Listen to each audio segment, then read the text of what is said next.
이스보셋이라는 한 개인의 최후가 오늘 본문에 나옵니다.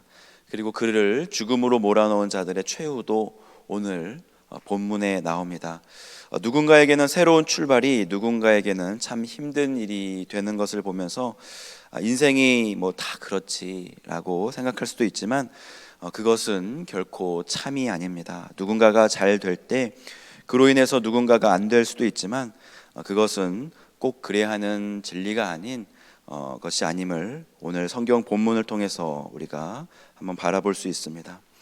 사무엘하 4장 1절부터 7절까지의 말씀은 이스보셋이라는 사람의 최후가 나오고요, 또 8절부터 12절까지는 이스보셋의 인생을 낭떠러지로 밀어넣은 레갑과 바나라는 사람의 최후가 나옵니다. 이스보셋이 마지막을 그렇게 비참하게 맞이하게 된 것은 무슨 이유 때문이었을까요? 그가 하나님을 신뢰하였다면, 그가 하나님의 마음을 알았다면 지금 당장의 출세와 또 기쁨과 영화를 내려놓을 수 있었을 텐데 그는 그렇게 하지 못합니다. 하나님이 다윗을 이스라엘의 왕으로 세우고 자신의 아버지 사울을 왕의 자리에서 패하셨다는 사실을 그가 몰랐을 리는 없을 것입니다. 사무엘하 3장에 보면 자신의 군대 장관인 아브넬이 자기에게 이제 막말을 하면서 여호와의 맹세에 대해 이스보셋에게 이야기를 해주는 장면이 나오죠. 그 맹세는 여호와께서 다윗에게 하신 맹세인데 이 나라를 사울의 집에서 다윗의 집으로 옮기신다는 그 맹세의 내용이었습니다. 하지만 그의 환경이 그의 귀를 닫게 만들었고 자신의 완악한 마음이 그것을 부정해 버린 것이었습니다. 그는 자신의 왕권을 스스로 내려놓을 수 없었을 뿐만 아니라 너무 멀리 와버렸습니다. 하지만 그렇다고 방법이 없었던 것은 아니었죠. 그는 자신을 겸손하게 낮추어야 했습니다. 자신의 상황을 기민하게 살펴보고 자신이 누구인지 하나님 앞에서 정확하게 파악을 해야 했습니다. 하지만 그는 그럴 마음이 없었습니다. 모든 것이 뜻대로 돌아가지 않는 상황에서 그는 피곤해했으며 무기력증에 빠져 있었고요, 자기 군대 장관에게도 두려움을 느낄 정도로 그는 기반이 없는, 그라운드가 전혀 없는 사람이었습니다. 그의 인생은 붕 떠 있었습니다. 다른 사람들 눈에는 왕이구나, 멋지게 보일지는 모르지만 작은 바람에도 흔들리는 그런 가벼운 인생을 살고 있었죠. 오늘 본문은 그에 대해서 어떻게 이야기하고 있습니까? 아브넬이 헤브론에서 죽었다함을 듣고 손에 맥이 풀렸다라고 말합니다. 이 말씀을 통해서 아브넬이 붙잡고 있었던 그 지푸라기가 무엇인지 알 수 있습니다. 그는 사람을 의지했습니다. 사실 아브넬은 그렇게 믿을 만한 사람은 아니었습니다. 자신을 배신하려고 했던 자였고요, 동시에 자신의 보호막이라고 생각했던 사람이었죠. 사람은 믿음의 대상이 아님에도 불구하고 그는 아브넬을 믿었습니다. 그리고 그 믿음은 그에게 정확하게 대가를 지불해 주죠. 그것은 죽음입니다. 사람을 믿는 인생은 결과적으로 죽을 수밖에 없습니다. 인생이 아무리 발달하고 첨단 기술이 발전한다고 할지라도 사람을 의지하는 인생에는 소망이 없습니다. 나에게 소망이 있습니까? 부모님에게 소망이 있습니까? 인생의 고난을 경험해 보신 분들은 인간에게는 구원할 능력이 없다는 것을 아실 것입니다. 작은 문제 앞에서도 좌절하고요, 의지박약으로 매번 내일로 미룹니다. 또 의지가 너무 과해도 좌충우돌하고요, 별것 아닌 몸살 감기에도 덜덜 떨면서 나 죽네 만에 괴로워하고요, 정작 나이가 들고 몸이 쇠하는 것을 피할 방법조차 모르는 것이 인간입니다. 나이가 들면요 점점 귀가 안 들린다고 하더라고요. 그런데 더 신기한 것은 의사가 이것을 못 고친다는 것입니다. 귀를 전문적으로 다루는 병원에서 1시간 동안 검사를 받고 잘 들리지 않는 문제를 고칠 수 있을까 하는 소망으로 결과를 기다렸는데 그 결과가 보청기를 끼라는 것입니다. 이스보셋은 아브넬을 의지하는 것이 아니라 하나님을 의지해야 했습니다. 그는 하나님의 말씀과 약속 앞에서 겸허하게 결단을 내렸어야만 했습니다.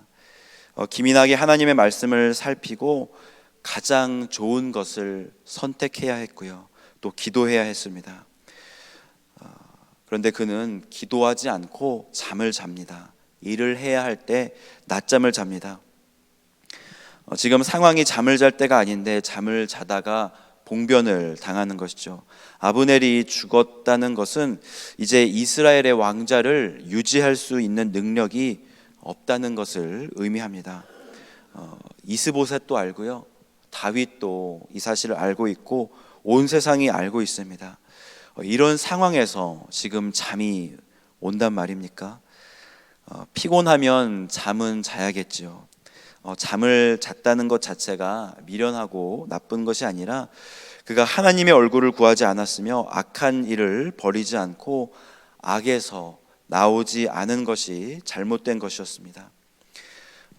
그가 아브넬이 자신을 이스라엘의 왕으로 추대할 때, 옹립할 때 단호히 거절하였으면 가장 좋았겠지만 아브넬이 죽은 지금이라도 하나님께 자신을 겸허하게 낮추고 기도하고 또 하나님의 얼굴을 구하며 악한 자리에서 걸어 나왔다면, 죽으면 죽으리다 하고 다윗에게 나아갔다면 그의 인생이 어떻게 되었을까 생각해 봅니다. 또 이스보셋을 죽인 레갑과 바하나는 누구입니까? 그들은 군 지휘관이었지만 하는 행동을 보면 동네 건달 정도로 보입니다. 부에롯 사람이었고요, 베냐민 지파였다고 합니다. 사울도 베냐민 지파였으니 같은 고향 사람이었던 것이죠. 아마 같은 지파여서 믿고 등용을 하였는지도 모르겠습니다. 이스보셋은 그들에게 마저 배반을 당합니다. 레갑과 바하나는 다른 사람을 누르고 해침으로써 자신의 이익을 얻으려고 했습니다. 누군가에게 새로운 출발이 누군가에게는 참 힘든 일이 될 수밖에 없다고 스스로에게 이렇게 되뇌이면서 그들은 밤을 새고 자신의 출세를 위해 그렇게 개걸스럽게 걸어갑니다. 형제가 악한 것이 어찌 이리도 닮았을까요? 다윗 앞에서 그들의 말은 번지르르 했지만 그들의 마음은 욕망으로 들끓고 있는 짐승이었습니다. 그들이 만약 자신의 악한 욕망을 내려놓고 하나님께 기도를 하였다면 그들의 인생은 어떻게 변화될 수 있었을까요? 자신의 새로운 출발을 위해서 다른 사람을 아프게 하고 힘들게 하는 것을 하나님이 그냥 모른 척 하실 것이라고 생각한다면 이제는 우리의 생각을 하나님께 다시 돌려야 합니다. 하나님은 이 세상에서의 물질적인 축복과 또 건강과 명예, 이런 것들에 절대적인 가치를 두시지 않으십니다. 하나님의 은혜는 내가 다른 사람을 해치는 데서 오는 것이 아니라 하나님에게로부터 옵니다. 다른 사람의 마음을 아프게 죄송합니다. 다른 사람의 마음을 아프게 하지 않아도 우리는 은혜를 얻을 수 있습니다. 다른 사람을 실족해 하지 않아도 우리는 평안을 얻을 수 있습니다. 공동체의 질서도 그렇고요, 공동체의 하나됨도 그렇습니다. 교회의 부흥은 어느 누구를 내치고 또 좋은 사람들로만, 내 마음에 맞는 사람들로만 구성될 때 이루어지는 것이 아니라 겸손하게 하나님께 구하고 그분의 얼굴을 구하며 악한 것을 버릴 때, 하나님께 기도할 때 이루어집니다. 오늘 하루 나의 삶을 돌아보며 또 겸손하게 하나님의 얼굴을 구하는 복된 하루 되시기를 주님의 이름으로 축복합니다.